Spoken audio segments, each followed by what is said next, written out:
નમસ્કાર વિદ્યાર્થી મિત્રો. ગુજરાતના ઇતિહાસમાં સૌપ્રથમ વખત એજ્યુકેશનલ ઇન્ફ્રાસ્ટ્રક્ચર પૂરું પાડતી એવી સંસ્થા એજ્યુમોલ, અને એ જ સંસ્થાના આ ડિજિટલ પ્લેટફોર્મ પર હું ધવલ ઠાકોર આપ સૌનું સ્વાગત કરું છું. વિદ્યાર્થી મિત્રો, આપ સૌ જાણો છો લગભગ 14,000 જેટલી પીએસઆઈ અને કોન્સ્ટેબલની થઈને 14,000 જેટલી ભરતીઓ પડી છે. અને એમાં આ જે સંસ્થા છે એજ્યુમોલ, એ સંસ્થા દ્વારા પીએસઆઈ કોન્સ્ટેબલની ભરતીના સંદર્ભમાં એક બેચ લોન્ચ કરવા જઈ રહી છે 8 તારીખથી, 8 જાન્યુઆરીથી. અને એ જ બેચમાં જે મારો વિષય રહે છે ઇતિહાસ. હવે એ ઇતિહાસ જે છે એ વિષય હું તમારી સમક્ષ કઈ રીતે લઈને આવીશ, કઈ રીતે ભણાવીશ, એનો એક ડેમો આજે તમારી સમક્ષ લઈને ઉપસ્થિત થયો છું. તો શરૂઆત કરીએ આપણે આપણા સેશનની. આપણે જે આજે મુદ્દો જોવાનો છે એ મુદ્દો તમે ક્લાસ 1 હોય, ક્લાસ 2 હોય, ક્લાસ 3, ક્લાસ 4, બધી એક્ઝામો માટે એ મુદ્દો મહત્વપૂર્ણ થઈ જાય છે. અને મુદ્દો છે બહુ મહત્વનો, સિંધુ ખીણની સભ્યતા. સિંધુ ખીણની સભ્યતા વિશ્વની સૌથી જૂની સભ્યતાઓમાંની એક ભારતીય તરીકે આપણને ગર્વ હોવો જોઈએ કે આપણા પૂર્વજો વિશ્વમાં સૌથી જૂની સભ્યતા હોવાનું જે કહેવાય ને એ ગર્વ લેતા હતા. અને આપણને એ વાતનો પ્રાઉડ ફીલ થવો જોઈએ. સિંધુ ખીણની સભ્યતા. હું જ્યારે બી આ ટોપિક ચલાવતો હોઉં ત્યારે અમુક આ શબ્દથી આ ટોપિકને સમજવાનો પ્રયત્ન કરાવતો હોઉં છું. સભ્યતા, દેટ મીન્સ સિવિલાઇઝેશન, સમજો. અને એ સિવિલાઇઝેશન પરથી શબ્દ આવ્યો સિવિલ પીપલ, સામાન્ય નાગરિક, સભ્ય નાગરિક. તો પહેલા શબ્દ સમજવાનો છે સભ્યતા.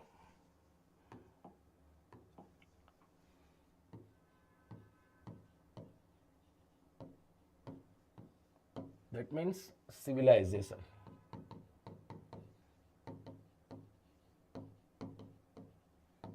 આનો અર્થ શું થાય સમજો.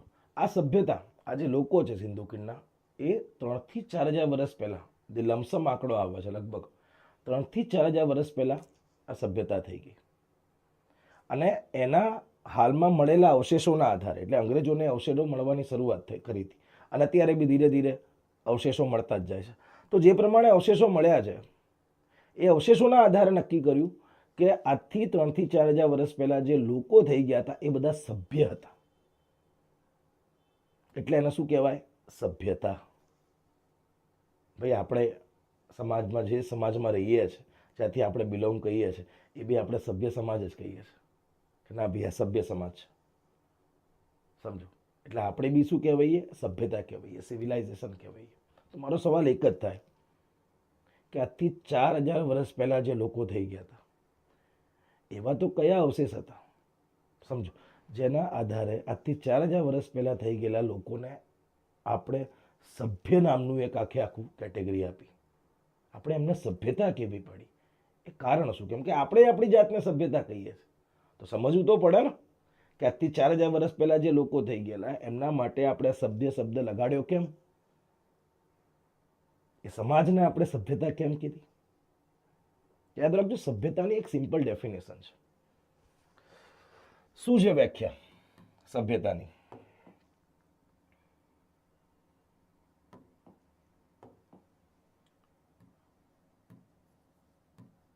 મનુષ્ય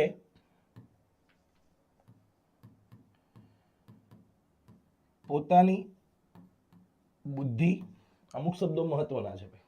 મનુષ્ય પોતાની બુદ્ધિ, તર્ક શક્તિ અને આવડત તેમજ કલા કૌશલથી, યાદ રાખજો, મનુષ્ય પોતાની બુદ્ધિ, તર્ક શક્તિ, આવડત અને કલા કૌશલથી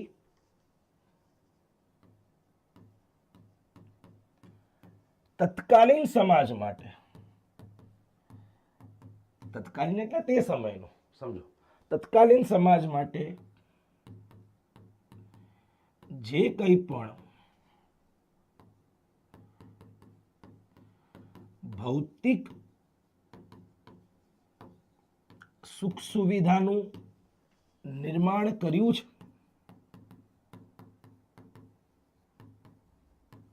અને એ સુખ સુવિધા, એ ભૌતિક સુખ સુવિધા જે તે સમયના વ્યક્તિએ, તે સમયના સમાજ માટે બનાવેલી, એ ભૌતિક સુખ સુવિધાના અવશેષો આપણને મળી આવ્યા છે.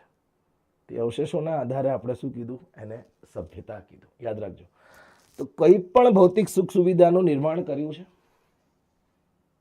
જે ના મળી આવેલા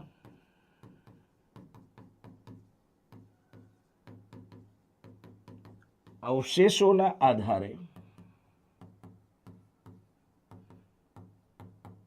આપણે તેને સભ્યતા કહી શકાય. આ વ્યાખ્યા છે ભાઈ. મનુષ્ય પોતાની બુદ્ધિ, તર્ક શક્તિ, આવડતથી, કલા કૌશલથી તે સમયના સમાજ માટે, સમજો, જે કાંઈ પણ ભૌતિક વસ્તુઓ, સમજો, જે ભૌતિક વસ્તુ એટલે જે આપણા જીવનને સરળ બનાવે, એ બધી વસ્તુઓનું નિર્માણ કર્યું છે અને એ જ વસ્તુઓના આપણને અવશેષો મળી આવ્યા છે. તે અવશેષોના આધારે આપણે નક્કી કર્યું કે એ શું છે ભાઈ? સભ્યતા છે. અહીંયા શબ્દ મહત્વનો છે. ભૌતિક સુખ સુવિધાનું નિર્માણ કર્યું છે. સમજો, આપણું જે જીવન સરળ કરે એ ભૌતિક સુખ સુવિધા. અત્યારે ડિજિટલ પ્લેટફોર્મ છે, તો ડિજિટલ પ્લેટફોર્મના માધ્યમથી મારો વિડીયો ઘણા બધા લોકો સુધી પહોંચી રહ્યો છે, હજારો લોકો સુધી પહોંચી રહ્યો છે. તો એ ડિજિટલ પ્લેટફોર્મ શું છે? એ સુખ સુવિધા છે એક પ્રકારની. આપણું જીવન સરળ કરે છે કે નહીં? સમજો. પછી આપણા ઘરનો પંખો, આપણા ઘરનું એસી, તો આપણને ગરમી ના લાગે એના માટે આપણે ઘરમાં પંખો ને એસી લગાવ્યું તો આપણું જીવન સરળ કરે છે કે નહીં? સમજો. પહેલા ગુરુકુળ પરંપરામાં લોકો પહેલા ખુલ્લા ઝાડ, જે કહેવાય ને, ખુલ્લા આકાશમાં ઝાડ નીચે ભણતા હતા. પણ અત્યારે ટેકનોલોજી એ હદ સુધી આગળ વધી ગઈ છે, આપણું જીવન એટલું સરળ કર્યું છે કે આપણને આવી ડિજિટલ પેન, ડિજિટલ આ રીતે બોર્ડ મળ્યું છે અને એમાં પાછા અલગ અલગ રંગોથી આપણે લખી શકીએ છીએ. કેમ? તમે ઇઝીલી સમજી શકો. ટૂંકમાં જે વસ્તુ તમારું જીવન સરળ કરે, સમજો, એ બધી લક્ઝુરિયસ વસ્તુ આમાં આવે. ભૌતિક સુખ સુવિધા. ટોયલેટ, સારા એવા ટોયલેટ, બાથરૂમ, પાકા રસ્તા, સમજો. તો આ બધું શું છે? ભૌતિક સુખ સુવિધાના ઉદાહરણ છે. તો એ જ બધા અવશેષો આપણને અહીંથી મળ્યા છે. સમજો. હવે કયા અવશેષો મળ્યા છે જે એમનું જીવન સરળ કરતું હતું ને આપણને કયા અવશેષો મળ્યા છે ને એના આધારે આપણે નક્કી કર્યું કે આ સભ્યતા છે? યાદ રાખજો. તો એમાં અવશેષોમાં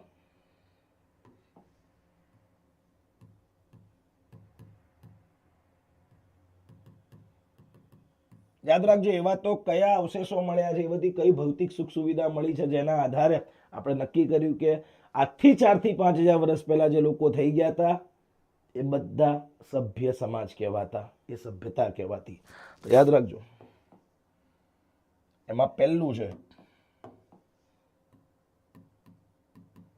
પાકા રસ્તાઓ. ભાઈ આ સભ્યતા અફઘાનિસ્તાન, પાકિસ્તાન, ભારત, ગુજરાત, મહારાષ્ટ્ર સુધી ફેલાયેલી હતી. નગરોનો વિકાસ આ 4 દેશોમાં થયો. પણ આ સભ્યતાના જેટલા બી નગરો મળી આવ્યા છે ને નગરોમાંથી જેટલા બી રસ્તા મળી આવ્યા છે ને એ રસ્તા પાકા હતા.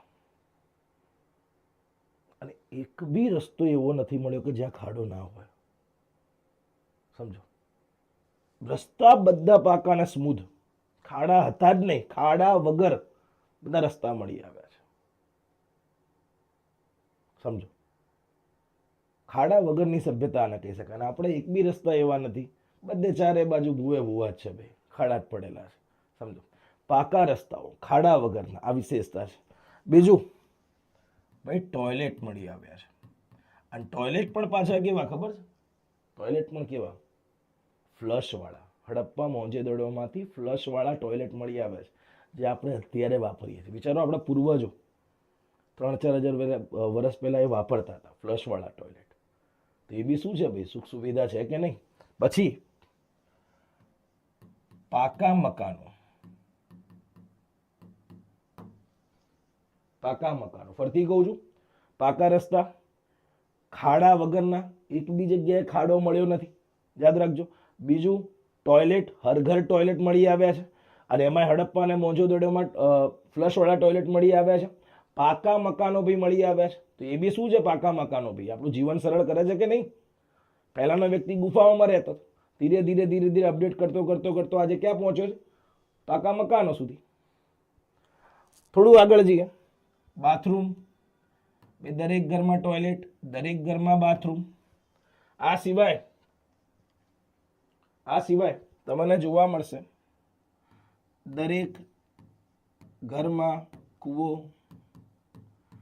ગટર વ્યવસ્થા. તો આ બધું શું છે ભાઈ? તમારું જીવન સરળ કરે છે કે નહીં? અત્યારે કૂવા નથી, અત્યારે શું છે? સિન્ટેક્સના ટાંકા છે. સમજો, ગટર વ્યવસ્થા તો આની સારામાં સારી છે. સમજો, બે પ્રકારની ગટરો છે, એક તો અંડરગ્રાઉન્ડ જમીનની અંદર, અને એક તો જમીનની ઉપર. ભાઈ આપણે એવી જ છે ભાઈ. સમજો, તો આ સભ્યતા એની ગટર વ્યવસ્થા માટે ઓળખાય છે. સારામાં સારી પ્લેનિંગ, એ પ્લેનિંગ સાથે આ લોકો આગળ વધ્યા છે. અને એમની પ્લેનિંગમાં એક વસ્તુ હતી જે કદાચ આજના એન્જિનિયરોમાં નથી, કોમન સેન્સ. સમજો, કોમન સેન્સ. આ લોકોએ જે મકાન બનાવ્યા છે, ગટરો બનાવ્યા છે, રસ્તા બનાવ્યા છે, કઈ રીતે બનાવ્યા છે ખબર છે? પહેલા એ લોકોએ ગટરો બનાવી, પછી રસ્તા બનાવ્યા, અને પછી મકાન બનાવ્યા. આપણે ઊંધું છે, પહેલા મકાન બનાવ્યા, પછી રસ્તા બનાવ્યા, અને પછી એ જ રસ્તો ફરીથી ખોદીને એમાં ગટર નાખી. હવે નવો બનેલો રસ્તો તમે એકવાર ખોદો તો શું હાલત થાય ભાઈ? ચલો તમે એને પૂરી બી નાખો, પણ રસ્તાનું આયુષ્ય ઘટી જાય, અને ભવિષ્યમાં એટલે કે ચોમાસામાં એ જ રસ્તામાં ખાડા પડે, ને જ ખાડામાં આપણે પડીએ. પબ્લિકની સેફટીની, જાનની કોઈ જવાબદારી નહીં. કોમન સેન્સ હતી ભાઈ, સામાન્ય એક સમજણ હતું, એક લોજિક હતું આ લોકો પાસે. એ લોકોનું એજ્યુકેશન લેવલ બતાવે છે. તો પાકા રસ્તાઓ, ટોયલેટ, પાકા મકાનો, બાથરૂમ, કૂવો, ગટર વ્યવસ્થા, આ બધા અવશેષો જે ભૌતિક સુખ સુવિધા બતાવે છે, અને અવશેષોના આધાર પર આપણે નક્કી કર્યું કે બધા કેવા હતા? સિવિલ પીપલ, સભ્યતા. ક્લિયર છે? તો પહેલા આપણે સભ્યતા શું છે એ સમજી ગયા. હવે થોડું આગળ જઈએ.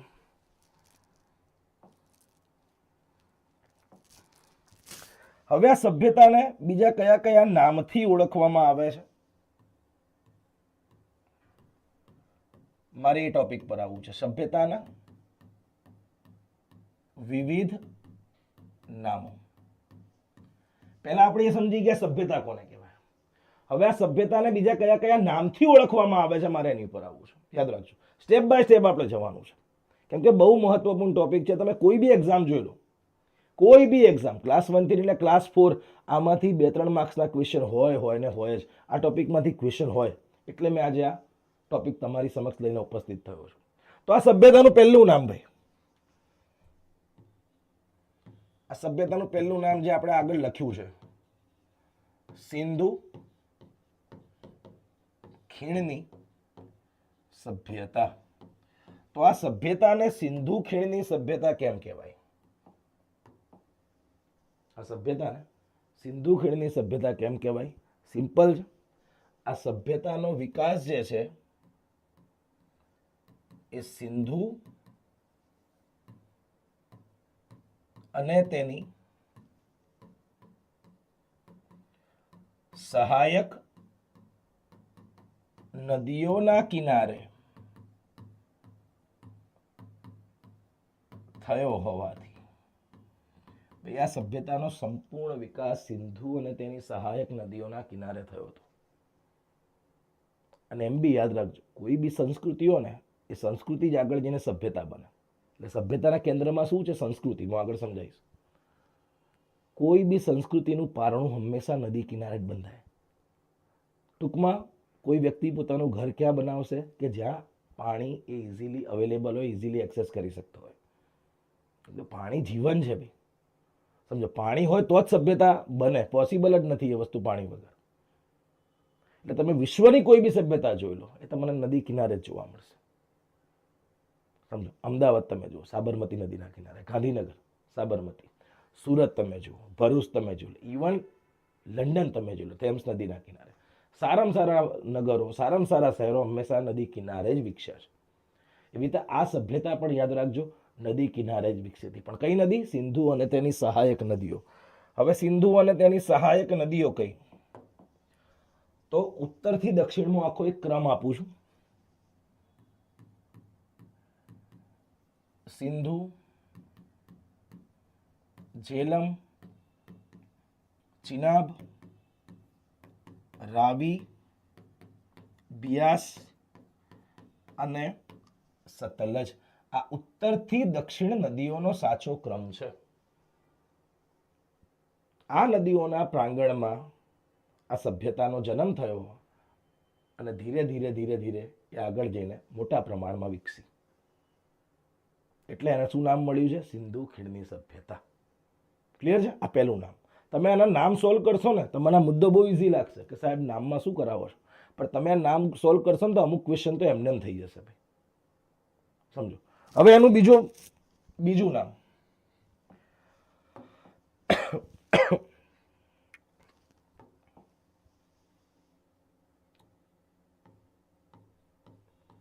એનું બીજું નામ છે હડપ્પા સભ્યતા. છે ને ભાઈ? તમે બુકમાં વાંચતા હશો ભાઈ, હડપ્પા સભ્યતા. તો આ સભ્યતાને હડપ્પા સભ્યતા કેમ કહેવાય? સિમ્પલ છે.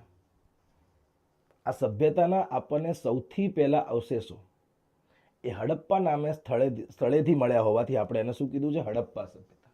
યાદ રાખજો, આ સભ્યતાના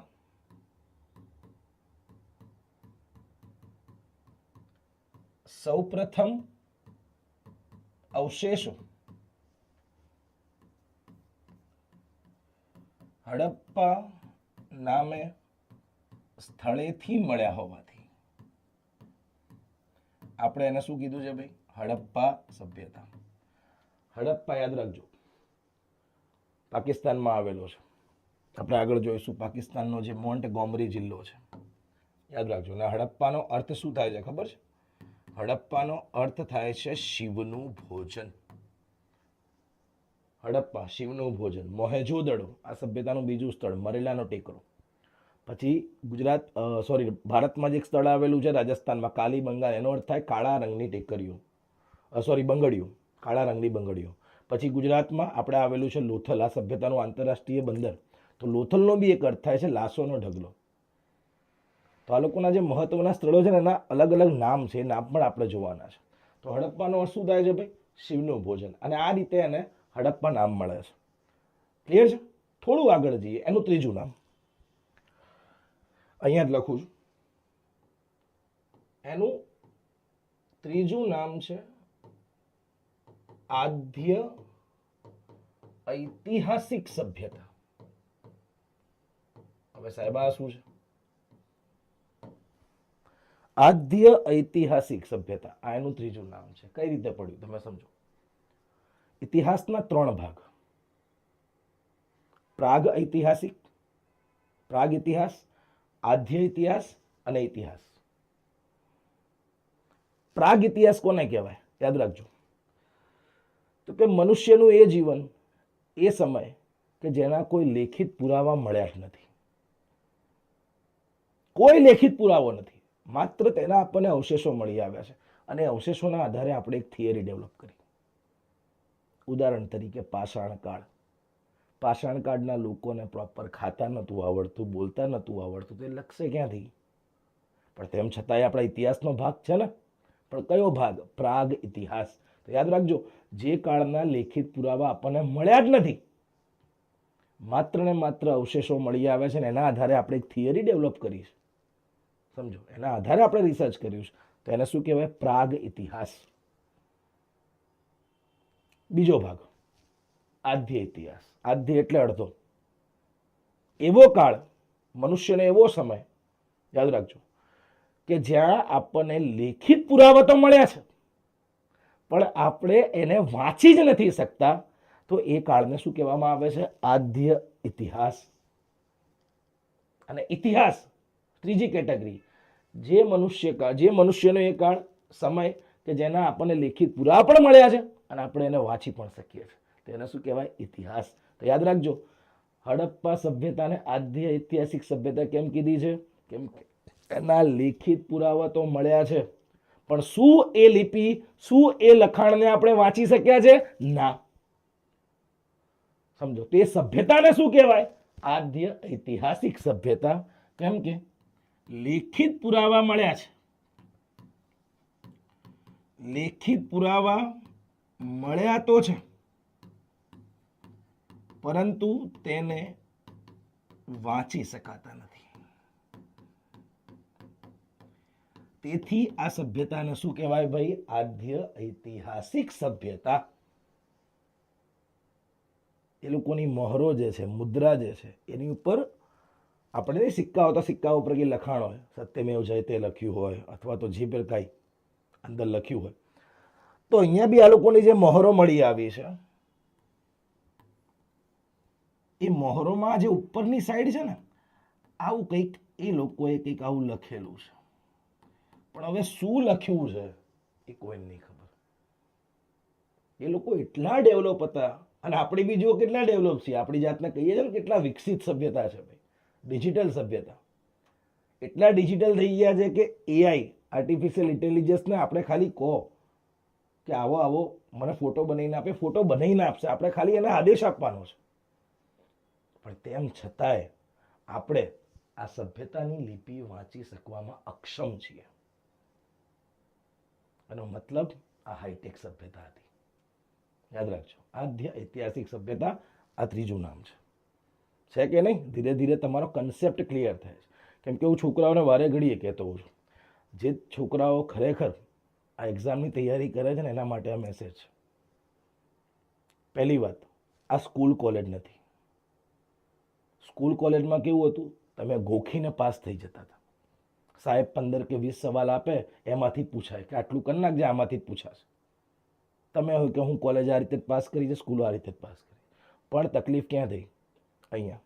કેમ કે અહીંયા આ ફિલ્ડમાં જે છોકરાઓ સરકારી ખાતાની તૈયારી કરે છે, એમાં ગોખવાનું હોતું જ નથી, સમજવાનું છે. કોઈ બી ટોપિકનો કન્સેપ્ટ ક્લિયર કરવાનો છે. તો અત્યાર સુધી આપણે શું કરીને આવ્યા? ગોખીને આવ્યા. અને એક એવો ફેઝ હવે આવ્યો છે કે જ્યાં આપણે સમજવાનું છે. તો આ જે માનસિકતા હવે ચેન્જ થવી જોઈએ ને, આ ટ્રાન્ઝિશન પીરિયડ, છોકરાઓને અહીંયા તકલીફ પડી રહી છે.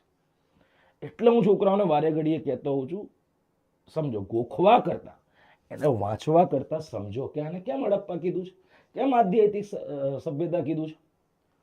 તમે કોઈ બી વિધાનને, કોઈ બીને પૂછો જે વાંચો છો એને, તમારા મગજમાં સવાલ થવો જોઈએ, કેમ, ક્યાં, શા માટે, કેવી રીતે, કોના દ્વારા. આ બધા સવાલો થવા જોઈએ. સમજવું, કન્સેપ્ચ્યુઅલ ક્લિયરિટી એ અત્યારની એક્ઝામની ડિમાન્ડ છે. 14 લાખ ફોર્મ ભરાયા છે ભાઈ, અને એમાં આપણે એક સીટ કવર કરવાની છે. બહુ મહત્વની વસ્તુ છે. કન્સેપ્ચ્યુઅલ ક્લિયરિટી પર ફોકસ કરવાનો છે, યાદ રાખજો. ક્લિયર છે? તો બસ અહીંયા મારો હેતુ એ જ છે, એ કન્સેપ્ટ ક્લિયર કરાવવાનો. આદ્ય ઐતિહાસિક સભ્યતા. હવે આગળ એનું ચોથું નામ ભાઈ,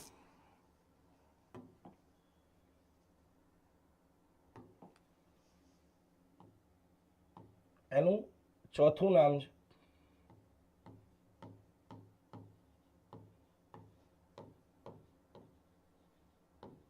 સરસ્વતી સભ્યતા.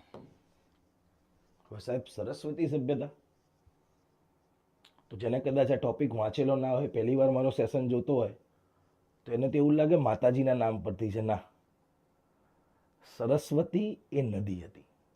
આ 6 નદીઓમાં અહીંયા લખાય ને, જો, સિંધુ, જેલમ, ચિનાબ, રાવી, બિયાસ, સતલજ. એના સિવાય એક બીજી નદી હતી, 7મી.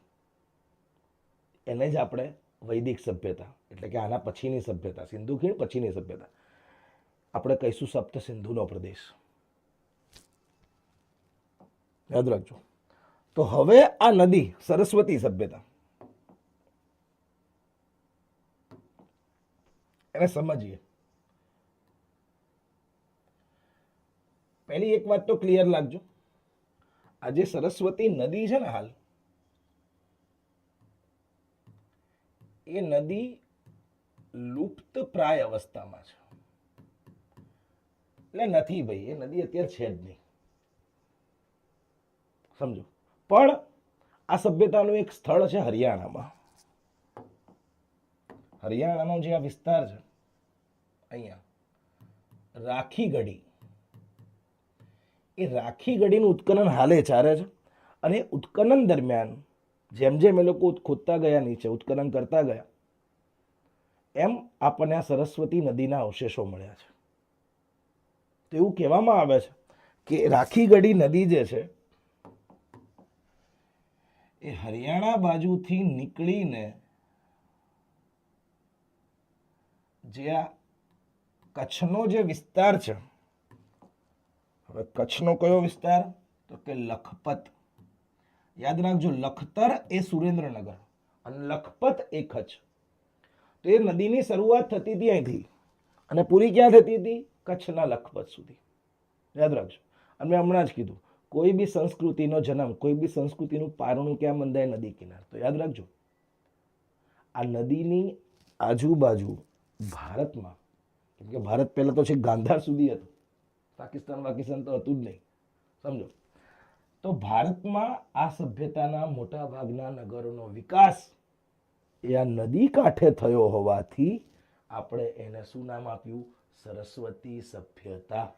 પર્ટિક્યુલર યાદ રાખજો.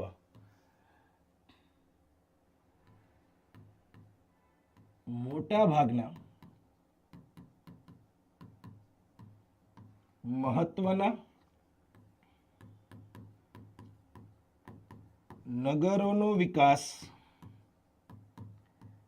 આ નદી કિનારે થયો હોવાથી આપણે તેને સરસ્વતી સભ્યતા કહીએ છીએ.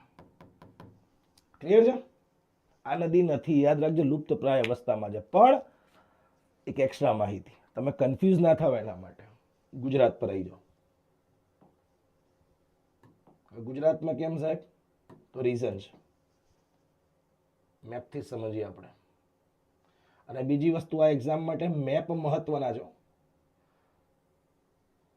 તમારે માન લો કે કોઈ શબ્દ વાંચવામાં આવે જેમ કે રશિયા, તો રશિયાનો મેપ જોઈ લેવાનો, એની આજુબાજુ કયા દેશની સરહદ અડે છે, એને કયો દરિયો અડે છે, એની રાજધાની શું છે, એ નોર્થ પોલમાં છે કે સાઉથ પોલ, એ બધું જોઈ લેવાનું. ગુજરાત તો યાદ રાખજો, હમણાં આપણે વાત કરી ભારતની. જુઓ, આ રાખી ગઢી કઈ નદી? સરસ્વતી, જે અત્યારે નથી. પણ ગુજરાતમાં આ જ નામથી બે નદીઓ છે. બસ એ મારે કન્ફ્યુઝન ક્રિએટ ના થાય એના માટે મારે એ મુદ્દો લેવો પડ્યો. ગુજરાતમાં આ જ નામથી બે નદીઓ છે. પહેલા ઉત્તર ગુજરાતમાં છે, બનાસ, રૂપેણ અને સરસ્વતી. છે કે નહીં? અને આ ત્રણ નદીઓ કુંવારી નદીઓ છે. યાદ રાખજો, જે નદી દરિયાને ના મળે એને કુંવારી નદીઓ કહેવાય. આ કચ્છના રણને મળે છે. તો આ પહેલી સરસ્વતી નદી. બીજી તમે આવી જાઓ ગીર સોમનાથ બાજુ, અહીંયા ત્યાં બી ત્રણ નદીઓ છે, ત્રિવેણી નદી. કપિલા, હિરણ અને સરસ્વતી. જો છે કે નહીં? એટલે ગુજરાતમાં આ નામથી બે, ભારતમાં એક, પણ એ લુપ્ત પ્રાય છે. યાદ રાખજો, કપિલા, હિરણા, સરસ્વતી. આ એક પ્રકારનો ત્રિવેણી સંગમ છે. યાદ રાખજો, શું છે? ત્રિવેણી સંગમ છે. અને આ જે ત્રિવેણી સંગમ, એક એક્સ્ટ્રા ડેટા જે ગુજરાતના ઇતિહાસમાં કામ આવશે. આ જે ત્રિવેણી સંગમ પર એક જગ્યા આવેલી છે જેનું નામ છે દેહોત્સર્ગ તીર્થ. શું નામ છે? દેહોત્સર્ગ તીર્થ. અને યાદ રાખજો, આ શેના માટે આ સ્થળ ફેમસ છે? તો કે ભગવાન શ્રી કૃષ્ણનો અગ્નિ સંસ્કાર અહીંયા થયો હતો. ભગવાન શ્રી કૃષ્ણનો અગ્નિ સંસ્કાર અહીંયા થયો હતો. યાદ રાખજો. પણ એમનું હૃદય નહોતું બળ્યું. એ હૃદય તરતું તરતું પેલી બાજુ ગયું, જે આજે જગન્નાથપુરી કહેવાય છે. અને સોમનાથ કીધું હોય, સોમનાથ કઈ નદીને કિનારે છે? તો જે પ્રથમ જ્યોતિર્લિંગ છે આપણું સોમનાથ, જેની સ્થાપના ભગવાન ચંદ્રએ કરી હતી, એ હિરણ નદીના કિનારે છે. ક્લિયર છે? તો આ તમારું થોડું કન્સેપ્ચ્યુઅલ ક્લિયરિટી. ઘણા બધા છોકરાઓ કન્ફ્યુઝ થઈ જાય કે ભાઈ આ સરસ્વતી એ જ કે જે તમે ઉપર કહી ગયા હતા. ના, ઉત્તર ગુજરાતની પાછી અલગ અને પેલી અલગ છે. આ બંને હાલે છે અને પેલી લુપ્ત પ્રાય અવસ્થામાં છે. ક્લિયર છે? તો આ એનું ચોથું નામ. પાંચમું નામ, પાંચમું નામ હવે એની પર આવીએ.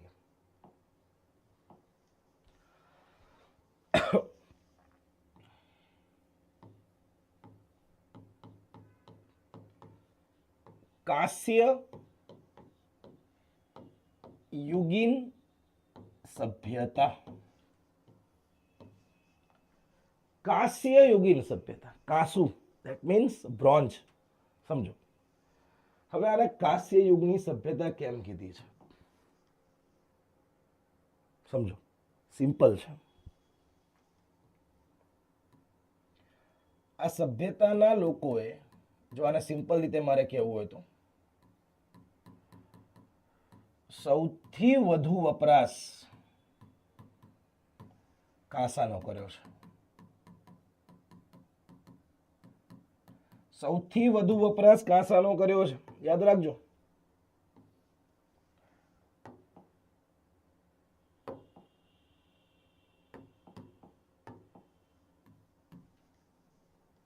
શું બનાવતા હતા એ લોકો તે યાદ રાખવાનું છે. પહેલું રમકડા, બીજું વાસણો અને ત્રીજું મૂર્તિઓ. આ ત્રણ વસ્તુ સૌથી વધારે એ લોકોએ કાંસુ વાપર્યું છે. શેમાં? તો કે રમકડા બનાવવામાં, વાસણો બનાવવામાં અને મૂર્તિઓ બનાવવામાં. યાદ રાખજો, મૂર્તિ બનાવવાની અલગ અલગ રીતો છે, પણ ક્યારેક આપણે કોઈક બીજા સેશનમાં આપણે જોઈશું. બીજી વસ્તુ યાદ રાખજો, આ સભ્યતાને એ ફેક્ટ છે, સનાતન ફેક્ટ છે. યાદ રાખજો, એને કોઈ નકારી ના શકે. એટલે અહીંયા નોંધ કરીને લખી દઉં છું.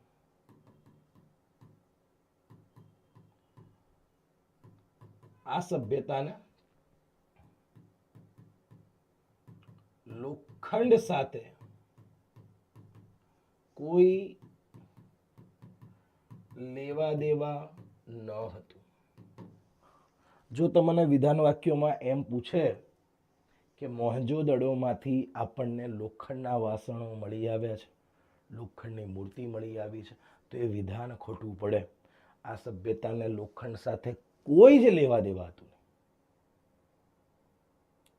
આ લોકો કાંસા પૂરતા મર્યાદિત હતા. એક સ્ટેપ આગળ જઈએ. આ સનાતન ફેક્ટ છે, યાદ રાખજો. એક સ્ટેપ આગળ જઈએ. કઈ રીતે? હવે કાંસુ બને છે કઈ રીતે? કાંસુ પ્યોર અવસ્થામાં જમીનમાંથી નથી મળતું. સમજો, એ બે ધાતુનું મિશ્રણ છે. હવે મારે એની ઉપર આવવું છે. કાંસુ બનતું હતું કઈ રીતે? કાંસાની બનાવટ. તો યાદ રાખજો, હવે કાંસુ કઈ રીતે બને છે? તો એ બે ધાતુનું મિશ્રણ, તાંબુ પ્લસ ટીન કે કલાઈ.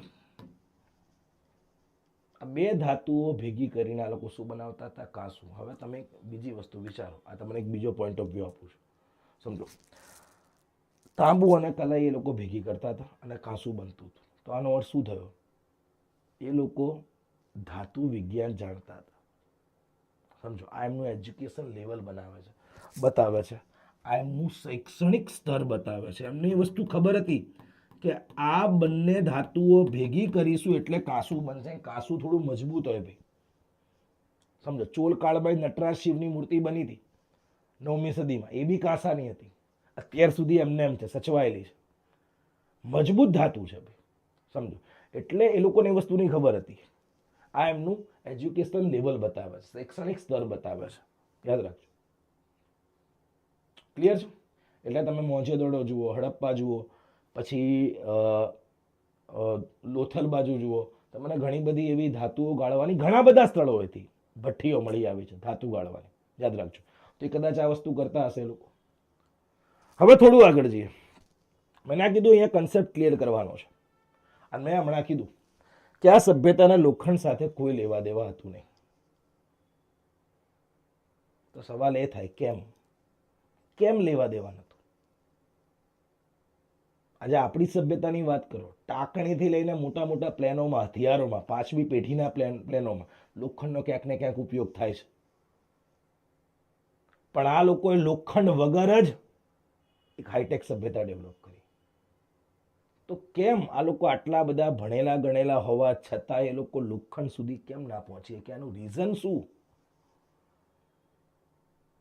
ટાંકણી જેવું નથી મળ્યું ભાઈ. આ સવાલનો જવાબ હવે આપણે શોધવાનો છે. કેમ લોખંડ સાથે લેવા દેવા નતું? તો અમુક જિયોગ્રાફિકલ કન્ડિશન સમજો. એના પહેલા તમારે એ સમજવું પડશે કે આ સભ્યતા ક્યાંથી ક્યાં સુધી વિસ્તરેલી હતી. ક્યાંથી ક્યાં સુધી એ વિસ્તરેલી હતી? ઉત્તરમાં ક્યાં સુધી હતી, દક્ષિણમાં ક્યાં સુધી હતી, પૂર્વમાં ક્યાં સુધી હતી અને પશ્ચિમમાં ક્યાં સુધી હતી? એ વિસ્તરેલી ક્યાં સુધી હતી આપણે જોવાનું છે. તો અહીંયા આવી જાઓ. ઉત્તરમાં એ વિસ્તરેલી હતી માંડા. માંડા એટલે અખનૂર સેક્ટર, જે પીઓકે બાજુમાં આવેલો છે, જમ્મુ કાશ્મીર. સમજો, એ અખનૂર સેક્ટરમાં જગ્યા છે માંડા. એટલે ઉત્તરમાં અહીંયા સુધી વિકસેલી. દક્ષિણમાં આવી જાઓ તો દક્ષિણમાં તમને જોવા મળશે દૈમાબાદ. હવે સાહેબ દૈમાબાદ ક્યાં આવેલું છે? તો કે મહારાષ્ટ્રમાં આવેલું છે. સમજો, દક્ષિણમાં એ લોકો આટલા સુધી જ ગયા હતા. પૂર્વમાં ક્યાં સુધી વિકસેલી હતી? તો પૂર્વમાં આલમગીરપુર. હવે સાહેબ આ ક્યાં આવેલું છે? તો કે ઉત્તર પ્રદેશ, મેરઠ. અને પશ્ચિમમાં ક્યાં સુધી વિકસેલી હતી? તો અહીંયા બલુચિસ્તાન. અને બલુચિસ્તાનમાં જે અત્યારે કોન્ટ્રોવર્સીમાં છે બલુચિસ્તાન, પેલી એક મૂવી છે ધુરંધર, એમાં એક કેરેક્ટર બી છે રહેમાન બલોચ. એ મૂળ આ જગ્યા બલુચ લિબરેશન આર્મી જે અત્યારે પાકિસ્તાન સરકાર સામે લડી રહી છે, એવું કહે છે કે અમારે અલગ દેશ જોઈએ છે, ઇસ્યુ ચાલે છે. તો આ બલુચિસ્તાનમાં એક બંદર આવેલું છે સુતકા ગેન્ડોર. આ સભ્યતા અહીંયા સુધી વિકસેલી હતી. અહીંથી આમ ચાલુ કરો. જુઓ હવે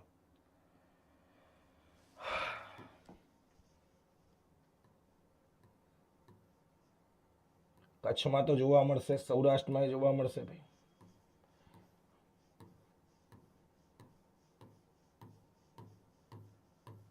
આ સભ્યતાનો વિકાસ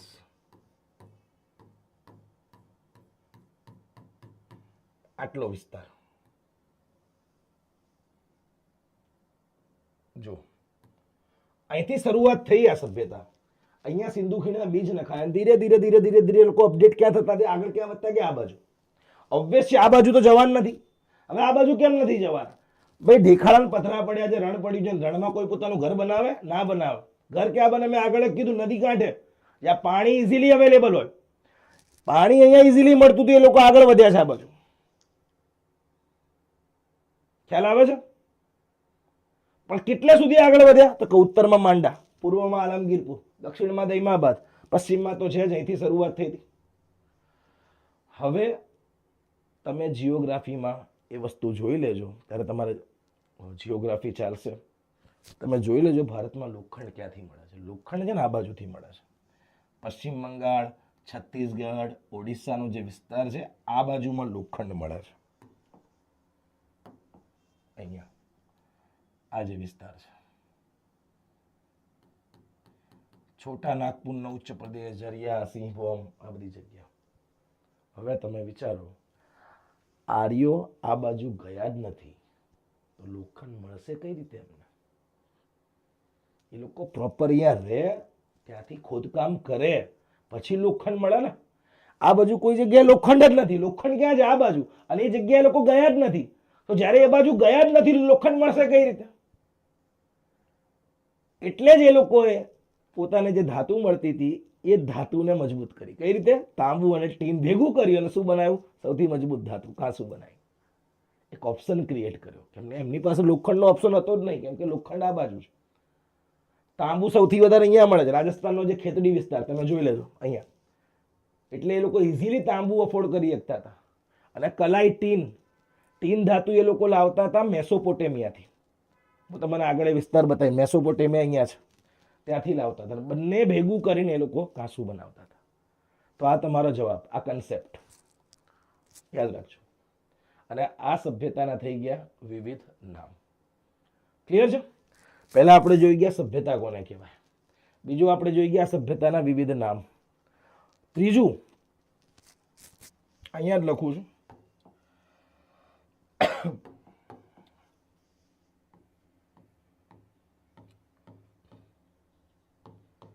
સભ્યતાનો વિસ્તાર, વિસ્તાર જે મેં હમણાં જ તમારે ચલાવ્યો છું, ઉત્તર, દક્ષિણ, પૂર્વ, પશ્ચિમ, આ 4 છેડા છે, બરાબર છે. પણ કેટલા ચોરસ કિલોમીટરમાં? યાદ રાખજો, 12,99,600 ચોરસ કિલોમીટર વિસ્તારમાં ફેલાયેલી હતી. કયા આકારમાં ફેલાયેલી હતી? તો કે ત્રિકોણ આકારમાં ફેલાયેલી હતી.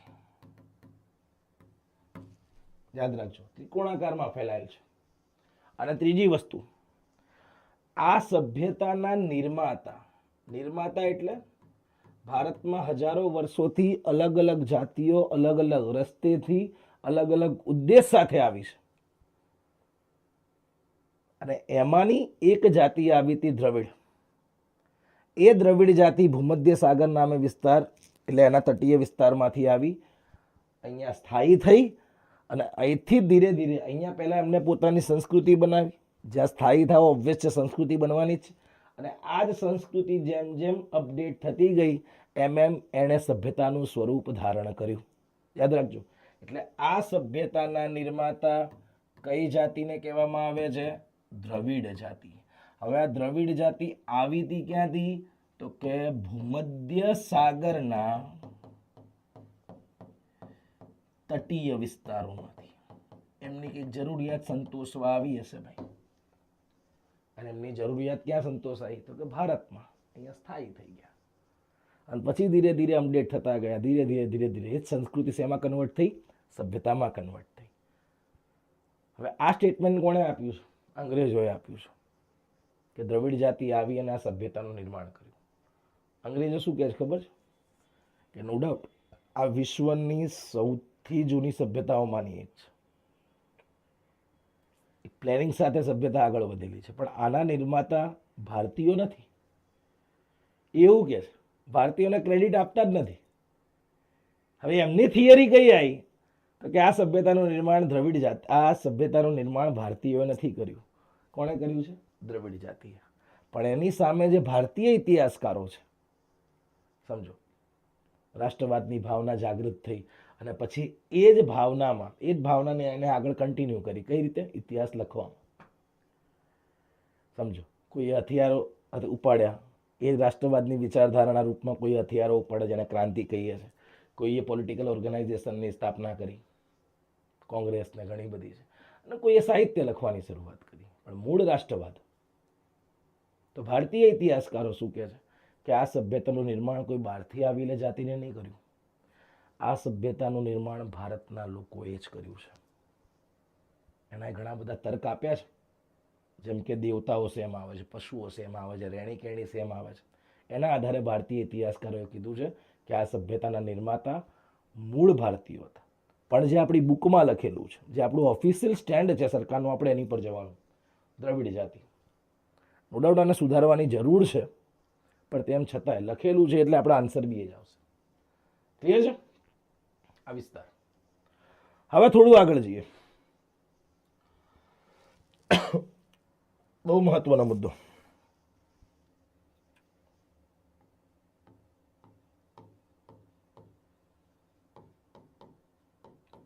સભ્યતાનો સમયગાળો.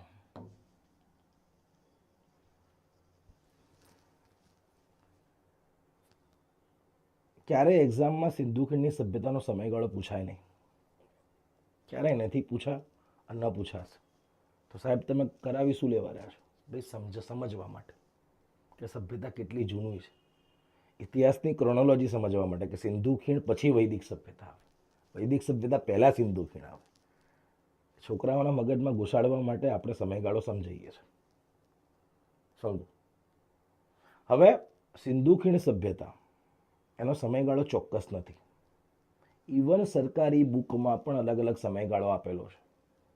તમે એનસીઆરટી વાંચો તો ઈસવીસન પૂર્વે 2600 થી ઈસવીસન પૂર્વે 1600. એનસીઆરટી તો એની ટાઈમલાઈન છે ઈસવીસન પૂર્વે 2600 થી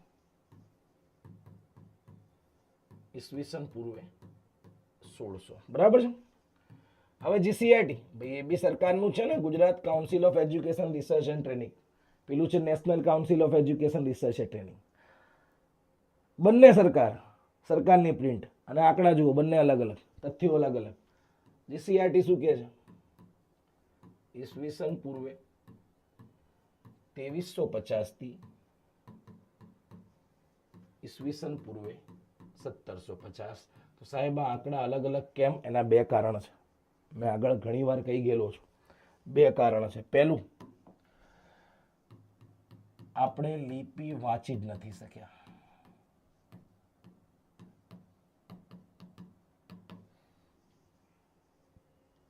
સમજો, આપણે રોડ પરથી જતા હોઈએ ને આપણને સિક્કો મળે, એ સિક્કા ઉપર લખેલું હોય કે 1996 1995, તો આપણે કહી શકીએ કે આ તો 1996 નો સિક્કો છે, કેમ કે આપણે લખાણ વાંચી શક્યા છે. પણ મેં આગળ બી કીધું, અહીંયા જેટલું બી લખાણ છે શું આપણે વાંચી શક્યા છે? ના. લિપિ ઉકેલી જ નહીં કે તો સાચો આંકડો ક્યાંથી આવશે? બીજું, તો સાહેબ આ આંકડો ક્યાંથી કાઢ્યો? તો આ આંકડો કાઢ્યો છે એક વૈજ્ઞાનિક પ્રોસેસ, યાદ રાખજો. એનું નામ છે C14. C14 એટલે રેડિયો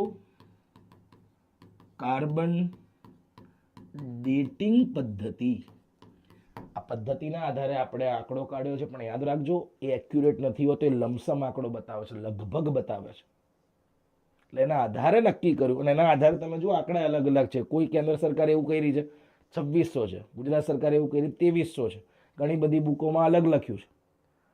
અને હમણાં એક કચ્છમાંથી એક સ્થળ મળી આવ્યું છે હમણાં 1 વર્ષ પહેલા કચ્છમાંથી. એનો આંકડો કેટલો આવે છે ખબર છે? ઈસવીસન પૂર્વે 6000. એ 6000 વર્ષ જૂનો છે. કેરળ યુનિવર્સિટીના રિસર્ચો ત્યાં ગયા હતા, અને પછી એમને એ જે કહેવાય સ્થળનું એક્સકેવેશન કર્યું, ઉત્ખનન કર્યું, પછી આંકડો કાઢ્યો. તો આ બે કારણ છે ભાઈ, જેના લીધે આંકડામાં જે છે થોડું ફ્લક્ચ્યુએશન આવશે, કેમ કે લિપિ વાંચી નહીં શક્યા. અને જે આપણી પ્રોસેસ છે રેડિયો કાર્બન ડેટિંગ પદ્ધતિ, એક્યુરેટ આંકડો નથી આપી શકતી, એ લમસમ આંકડો આપે. સમજો, ક્લિયર છે? બીજી વસ્તુ, હવે આમાં સમજવાનું છું, જીસીઆરટી આ વસ્તુને બહુ સારી રીતે સમજાવી છે. તમે હોય કે હું, અથવા તો કોઈ બી સમાજ. સમાજ એટલે આપણો કોઈ સમાજ નહીં, સમાજ એટલે ઓલ હ્યુમન બિંગ, બધી આખે માનવ, બધા આવી ગયા અંદર, માનવોનો સમૂહ આવી ગયો. તમે, હું, કોઈ બી સમાજ, માનવ સમાજ, એ હંમેશા છે ને 3 ફેઝમાંથી પસાર થાય, 3 તબક્કામાંથી પસાર થાય. આ સભ્યતા બી 3 તબક્કામાંથી પસાર થયેલી છે, અને અત્યારે જે આપણે જીવી રહ્યા છે ને એ બી 3 તબક્કામાંથી આપણે પસાર થઈએ છીએ. પહેલો તબક્કો કયો? હવે આને થોડું ડેપ્થમાં સમજાવીશ, યાદ રાખજો. આ વસ્તુને સમજીએ, સમજો. પ્રથમ તબક્કો, જ્યાં કોઈ વ્યક્તિ, જ્યાં કોઈ માનવ સમાજ એ કંઈ જ નથી, શૂન્ય છે. સમજો, તો એ શૂન્યમાંથી સર્જન કરવાનો પ્રયત્ન કરે છે, પોતાની જાતને વિકસાવશે ને ભાઈ. તમે બી તૈયારી કેમ કરી રહ્યા છો એક્ઝામની? પોતાની જાતને ડેવલપ કરવા, કંઈક લેવલ સુધી પહોંચવા, એક શિખર સુધી પહોંચવા. તો પ્રથમ તબક્કો કોને કહેવાય ખબર છે? કે જ્યાં વ્યક્તિ અથવા તો સમાજ શૂન્યમાંથી સર્જન કરવા તરફ આગળ વધી રહ્યો છે.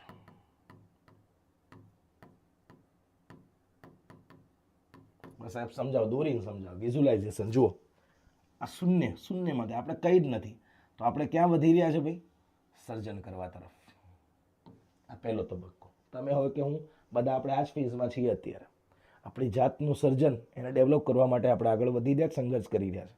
અને આ જ તબક્કામાંથી આ સભ્યતા પસાર થઈ ગઈ હતી. ક્યાંકથી તો શરૂઆત થઈ હશે ને ભાઈ એની. ધીરે ધીરે એનું ડેવલપમેન્ટ જોવા મળે છે. તો આ જે તબક્કો છે એને શું કહેવાય ખબર છે? આ જે પ્રથમ તબક્કો છે એને જ કહેવાય શરૂઆતી હડપ્પા કાળ.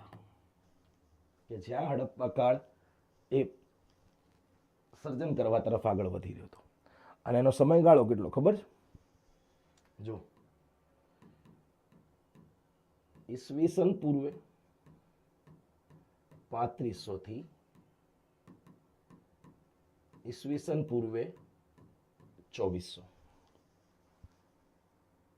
એટલે એવું કહેવામાં આવે છે કે ભૂમધ્ય સાગરથી દ્રવિડ જાતિ ઈસવીસન પૂર્વે 3500 ની આસપાસ આ જગ્યાએ આવી અહીંયા, અને પછી ધીરે ધીરે ધીરે ધીરે અહીંથી એ ડેવલપ થતી ગઈ. સમજો. તો આ પહેલો ફેઝ. સાહેબ બીજો તબક્કો કયો? તો યાદ રાખજો,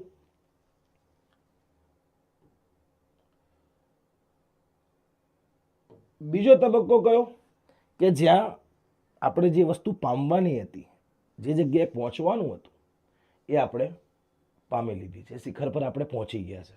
એટલે બીજો તબક્કો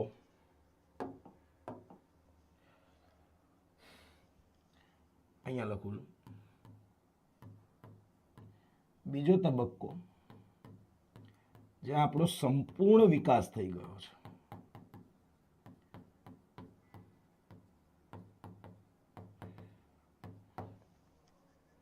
છે ને. પહેલા આપણે શૂન્યમાંથી સર્જન કરવા તરફ આગળ વધી રહ્યા છે, પછી આપણે કોઈ એક્ઝામ પાસ કરીએ એટલે અહીંયા આવી જઈએ, સફળતાના શિખર પર આવી જઈએ, છે કે નહીં? એક ફેઝ એ આવે છે. તો એવી રીતે આ સભ્યતા પર જ્યારે એના સંપૂર્ણ વિકાસથી ચરમસીમા પર પહોંચીએ બીજો તબક્કો, એનો સમયગાળો કયો? તો એનો સમયગાળો જે હમણાં મેં આગળ કીધો આ રહ્યો, ઈસવીસન પૂર્વે 2350 થી ઈસવીસન પૂર્વે 1750 છે ભાઈ. પહેલા શૂન્યમાંથી સર્જન, પછી જે વિકાસ કર્યો છે એને ભોગવવાનો છે, અને પછી ત્રીજું, અને અત્યારની યાદ રાખજો, અત્યારનો જે માનવ સમાજ છે, અત્યારની જે વિશ્વ છે, અહીંયા બેઠું છે, અહીંયા બેઠું છે, સંપૂર્ણ વિકાસ છે. મેં ના કીધું આગળ બી કે આપણે એઆઈને ખાલી કહી દઈએ કે ભાઈ આવી આંખો હોવી જોઈએ, આવું નાક હોવું જોઈએ, આવું મોં હોવું જોઈએ, એમાં બધું ભેગું કરીને મને એક ચહેરો બનાવીને બતાય, તો એ ચહેરો બનાવે છે. હવે આનાથી સારો વિકાસ શું જોઈએ? હવે તમારે કયા કપડાં પહેરવા, તમારું નાક કેવું હોવું જોઈએ, સમજો, બધું બતાવે છે. અત્યારે તો ફ્યુચર બી બતાવતું થઈ ગયું છે. સમજો, ઘણા બધા એસ્ટ્રોલોજી આવી એપ કાઢી છે કે જે ફ્યુચર બતાવે છે. પણ કોઈ બી સભ્યતા હોય, કોઈ બી માનવ જાતિ હોય, એનો ત્રીજો ફેઝ કેવો હોય? તો કે એનો ડાઉનફોલ. પહેલા સર્જન, પછી જે વિકાસ, પછી ડાઉનફોલ. કોઈ બી માણસ હોય, સમજો. તો હવે આ સભ્યતા ધીરે ધીરે ધીરે એના પતન તરફ જશે. એ કોઈ બી વ્યક્તિ હોય, ફરતી કહું છું, કોઈ બી સમૂહ હોય, કોઈ બી સમાજ હોય. અત્યારે આપણે અહીંયા છીએ ને, તો એક સમય એવો આવશે અહીંયા જઈશું. પણ મહત્વનું શું છે કે અહીંયા આપણે કેટલા સુધી ટક્યા એ મહત્વનું છે. તો હવે ત્રીજો તબક્કો છે પતન તરફ.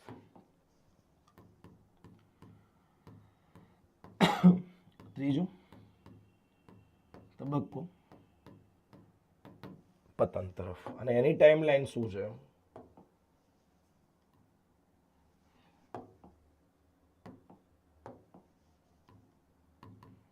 ઈસવીસન પૂર્વે 1750 પછીનો સમયગાળો.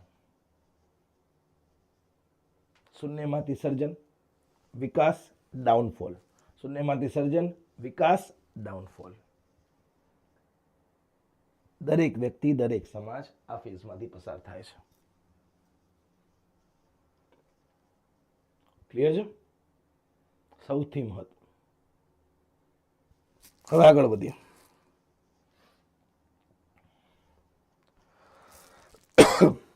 બીજી વસ્તુ યાદ રાખજો, ઈસવીસન પૂર્વે 1750 પછી આ સભ્યતા, એટલે કે જે દ્રવિડ જાતિ હતી, એ ધીરે ધીરે આ સભ્યતાનું પતન થયું. સમજો હવે આ વસ્તુ. આ સભ્યતા અહીંયા ડેવલપ થઈ હતી. એટલે ઈસવીસન પૂર્વે 1750 પછી અમુક કારણોથી આ દ્રવિડ જાતિના લોકો ધીરે ધીરે ધીરે ધીરે ક્યાં આવ્યા? અહીંયા નીચે આવ્યા. સમજો, સાઉથમાં.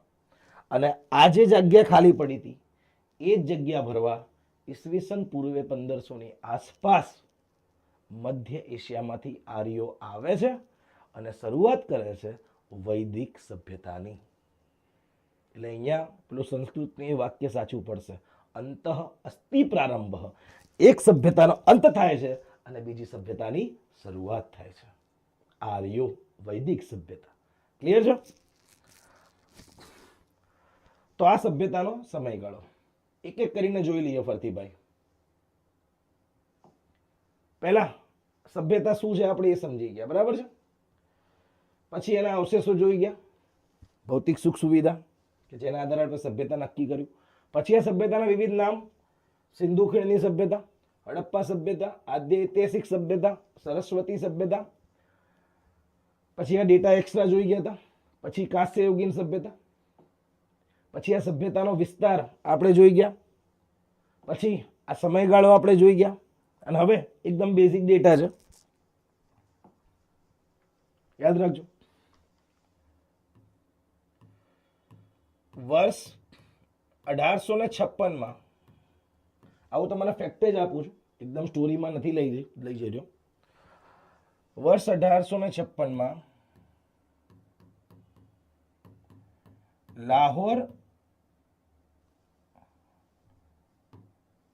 લાહોર કરાચી વચ્ચે, એક જ સેકન્ડ,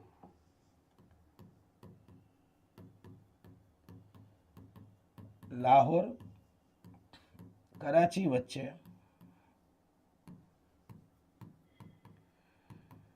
રેલવેના પાટા નાખતી વખતે, લાહોર અને કરાચી વચ્ચે રેલવેના પાટા નાખવાનું કામ થઈ રહ્યું. અને એમ બી તમે ભારતમાં 1850 પછીનો ફેઝ જોશો ને તો ત્યાં તમને આ ફેઝમાં ઇન્ડસ્ટ્રીયલાઇઝેશન જોવા મળશે, ઔદ્યોગિકરણ જોવા મળશે. અને એ જ ઔદ્યોગિકરણના ભાગરૂપે એ લોકો રેલવે લાઇનની શરૂઆત કરે છે. જો 1853 મુંબઈ અને થાણે, 1855 ઉત્તરાયણ અને અંકલેશ્વર સૌથી પહેલા ટ્રેનોની શરૂઆત. અને એવી જે લોકો પ્રયત્ન કરી રહ્યા હતા 1856 લાહોર કરાચી વચ્ચે પાટા નાખી રહ્યા હતા. અને આ સમય દરમિયાન એક વ્યક્તિ હતા જેનું નામ છે સર એલેક્ઝાન્ડર કનિંઘહામ. એલેક્ઝાન્ડર કનિંઘહામને આ સભ્યતાના સૌ પ્રથમ અવશેષો મળ્યા. એને અમુક ઈંટો મળી હતી, સ્ટોરી બહુ લાંબી છે પણ એને અમુક ઈંટો મળી હતી, પણ એને ગણકારી નહીં. એને ઈંટોનો ઉપયોગ સરકારી આવાસો અને બધે બિલ્ડિંગો બનાવવામાં કર્યો, યાદ રાખજો. પણ ધીરે ધીરે કંઈક લંડનમાં લેખ લખાય છે એક મેગઝીનમાં, અને પછી આખા વિશ્વને ખબર પડે છે કે ભાઈ આવી કોઈ સભ્યતા મળી આવી છે. અને પછી એની ઇંગ્લેન્ડની સરકાર પર, ભારતની જે બ્રિટિશ સરકાર છે એની પર પ્રેશર આવે છે, અને પછી આખું કામ ફરતી ચાલુ થાય છે, ઉત્કરણ કાર્ય. અને પછી વર્ષ 1921 જો 1856 સૌથી પહેલા અવશેષો મળે છે પણ કોઈ ગણકારતા નથી, સમજો. એટલે વર્ષ 1921 સર જ્હોન માર્શલ અને કર્નલ મેકે. હવે સર જ્હોન માર્શલ કોણ હતા? તો કે આર્કિયોલોજીકલ સર્વે ઓફ ઇન્ડિયા છે, અત્યારે બી છે, ભારતીય પુરાતત્વ વિભાગ, જેના પ્રથમ અધ્યક્ષ હતા. એમનું જ આ મગજનો વિચાર હતો કે આવું કંઈક બનાવવું છે, કે ભારતમાં જેટલા બી જમીનમાંથી અવશેષો બહાર કાઢવા માટે એક અલગથી વિભાગ હોવો જોઈએ, આર્કિયોલોજીકલ સર્વે. પછી એને નામ આપ્યું આર્કિયોલોજીકલ સર્વે ઓફ ઇન્ડિયા. આ એના ત્રીજા અધ્યક્ષ સર જ્હોન માર્શલ. એટલે સર જ્હોન માર્શલ અને કર્નલ મેકેના નેતૃત્વમાં ઉત્ખનન કાર્ય થતા, યાદ રાખજો, ઉત્ખનન કાર્ય થતા આ સભ્યતા સંપૂર્ણ રીતે અસ્તિત્વમાં આવી. અને એમાં બે નામ આવે છે પાછા, જેને હડપ્પા અને મોહેંજો-દડોની શોધ કરી છે, દયારામ સાહની અને તમને ખ્યાલ જ છે ભાઈ રખાલદાસ બેનર્જી, આર ડી બેનર્જી સાહેબ. તો મૂળ આ રીતે જે છે આ સભ્યતાના ધીરે ધીરે સ્થળો મળતા થયા. યાદ રાખજો, લગભગ 1400 થી 1500 સ્થળો છે. એમાં કચ્છની ખાલી વાત કરું, કચ્છમાં 30 થી 40 સાઇટ છે. મેં તો ઓછી કીધી છે, 30 થી 40 સાઇટ છે. મળતા જ રહે છે, સ્થળો મળતા જ રહે, એટલે ઉત્ખનન ચાલુ જ છે, યાદ રાખજો. તો આ બેઝિક ડેટા હતો. બીજા અમુક ફેક્ટ તમને કહી દઉં આ સભ્યતા વિશે.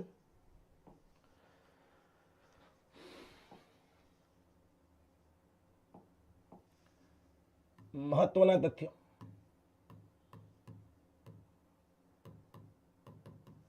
એમાં પહેલું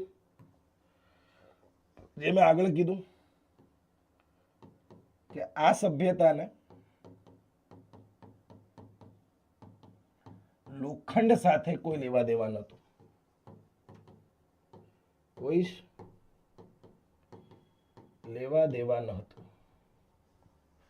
બીજું યાદ રાખજો, એક પણ સ્થળેથી આ સભ્યતાના એક પણ સ્થળેથી મંદિરોના અવશેષો મળ્યા જ નથી. ભાઈ આ સભ્યતાના એક પણ સ્થળેથી મંદિરોના અવશેષો મળ્યા જ નથી. તો એનો મતલબ એમ નથી કે આ બધા નાસ્તિક હતા. સમજો, discovery of India Jawaharlal Nehru એ પોતે લખે છે કે કદાચ મંદિરો કેમ નથી મળ્યા, તો એનું એક કારણ એ હોઈ શકે કે તે લોકો જૈવીય દેવોની પૂજા કરતા હશે. જૈવીય દેવ, કાંતારા મૂવીમાં એને સારી રીતે બતાવ્યું છે. એ દેવોની પૂજા કરતા હોવાથી કદાચ અહીંયા મંદિરોના અવશેષો નહીં મળ્યા હોય. યાદ રાખજો. પણ આ બધા ફેક્ટ છે. ત્રીજું, કપાસની ખેતીનો શ્રેય આ સભ્યતાને ફાળે જાય છે. સભ્યતાને ફાળે જાય છે. ભાઈ યાદ રાખજો, કપાસ જે આપણે અત્યારે ગુજરાત ફેમસ છે, મહારાષ્ટ્ર ફેમસ છે, તે કપાસની ખેતી આપણને આપી કોણે? આ લોકોએ. અને ચોથું, સાથીઓ સ્વસ્તિક પણ આપણને આપી કોણે? એ આ લોકોએ. સ્વસ્તિક આપણને આ સભ્યતાની દેન છે. 4 ફેક્ટર યાદ રાખવાના. પાંચમું, રેશમ સાથે, એ હું તને આગળ ક્યારેક આપણી બેચો ચાલુ થશે ત્યારે હું એ વસ્તુ સમજાવીશ. રેશમ સાથે આ સભ્યતાને કોઈ જ લેવા દેવા હતું નહીં.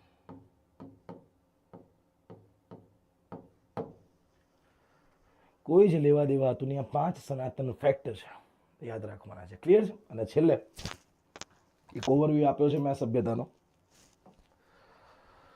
હવે જે બેચ ચાલુ કરવા જઈ રહ્યા છે, મેં ફરીથી કહી રહ્યો છું, ગુજરાતની આ એકમાત્ર સંસ્થા છે અને પહેલી એવી સંસ્થા છે એજ્યુમોલ કે જે એજ્યુકેશનલ ઇન્ફ્રાસ્ટ્રક્ચર જે આપણને ગુજરાતમાં આપી રહી છે. આખું એક પ્લાનિંગ સાથે એ લોકો આગળ વધ્યા છે, સમજો. અને એ જ સંસ્થા પ્રમાણે, કેમ કે ભરતી મોટી છે, તો છોકરાઓને ક્યાંક ને ક્યાંક ક્વોલિટી એજ્યુકેશન મળી રહે એ માટે એ લોકો એક બેચ ચાલુ કરવા જઈ રહ્યા છે, ફાઉન્ડેશન બેચ. ફાઉન્ડેશન મીન્સ બેઝિકથી ક ખ ગ અ બ ક ત્યાંથી શરૂઆત કરીને છોકરાઓને તૈયાર કરવાના છે પીએસઆઈ કોન્સ્ટેબલ માટે. હાઇબ્રિડ બેચ છે ભાઈ. બેચનું ફોર્મેટ કેવું છે? હાઇબ્રિડ છે. હાઇબ્રિડ એટલે ઓનલાઈન ઓફલાઈન બંને, સમજો. ચાલુ ક્યારથી થઈ રહી છે એ મહત્વનું છે ભાઈ. 8 જાન્યુઆરીથી એ ચાલુ થઈ રહી છે. રનિંગ, પ્રિલિમ, મેન્સ એના વિશેની પૂરેપૂરી તૈયારી કરવા આવશે. બેચની વિશેષતા તમે જુઓ, એનસીઆરટી, જીસીઆરટી. મેં હમણાં જ તમને ભણાવ્યું કે ભાઈ જીસીઆરટીમાં લખ્યું છે, એનસીઆરટીમાં લખ્યું, એટલે એ બી તમારે કવર થશે. મેથ્સ, રીઝનિંગ, પીએસઆઈ કોન્સ્ટેબલમાં છે જ ભાઈ સારામાં સારા માર્ક્સનું, તો એના માટેની ક્વોલિફાઈ આપણી પાસે ફેકલ્ટી છે. સ્ટડી મટીરિયલ, જે બી કંઈ પીડીએફ છે, જે કાંઈ પણ મટીરિયલ છે તમને અહીંથી આપવામાં આવશે. સબ્જેક્ટ આધારિત ટેસ્ટ, સમજો. માન લો કે કોઈ ટોપિક ચાલ્યો છે, માન લો કે સિંધુ ખીણ ચાલ્યું છે, તો એ જેવી પતે એટલે એનો ટેસ્ટ કન્ડક્ટ કરવામાં આવશે. એટલે એ પ્રકારની પર્ટિક્યુલર ટેસ્ટ, પછી મોક ટેસ્ટ ઓવરઓલ આખી અલગ. પીવાયક્યુ, ફૂલ મોક ટેસ્ટ મેં કીધું એ પ્રમાણે પીવાયક્યુ આપણે સેશનમાં કરાવીશું. અને 1-to-1 મેન્ટરશીપ. મેન્ટરશીપ એટલે અમુક છોકરાઓ જ્યારે આવે છે ત્યારે એમને ખબર નહીં હોતું કે ક્યાંથી વાંચવું, શું કરવું, શું ના કરવું, તો એવા છોકરાઓના સારથીના રૂપમાં અમે અહીંયા બેસીશું. 1-to-1 મેન્ટરશીપ આ બહુ સારી બાબત છે. અને ઓનલાઈન કોર્સ, સમજો. કોઈ છોકરો ના કરે નારાયણ કે અમુક કારણોથી એ ઓફલાઈન લેક્ચર ચૂકી ગયો, તો જે અમે ભણાયેલું છે ઓનલાઈન અવેલેબલ હશે ભાઈ, તો તમે ઓનલાઈન પણ જોઈ શકો છો. અને એમાં કોઈ તકલીફ ના પડે તો 1-to-1 મેન્ટરશીપ છે, તમે અહીંયા પૂછી શકો છો, સમજો. હવે તમારું નામ રજીસ્ટર કરાવવા માટે અથવા તો કોઈક તમારે વધારે માહિતી જોઈતી હોય તો તમે આ નંબર પર કોલ કરી શકો છો, 8511550150. ક્લિયર છે? તો આજના સેશનમાં આપણે અહીંયા આ સેશનને વિરામ આપીએ છીએ. મળીએ કંઈક નવા મુદ્દા સાથે હવે બેચમાં જ મળીશું. ત્યાં સુધી આપ સૌને જય હિન્દ, જય ભારત અને બેસ્ટ ઓફ લક.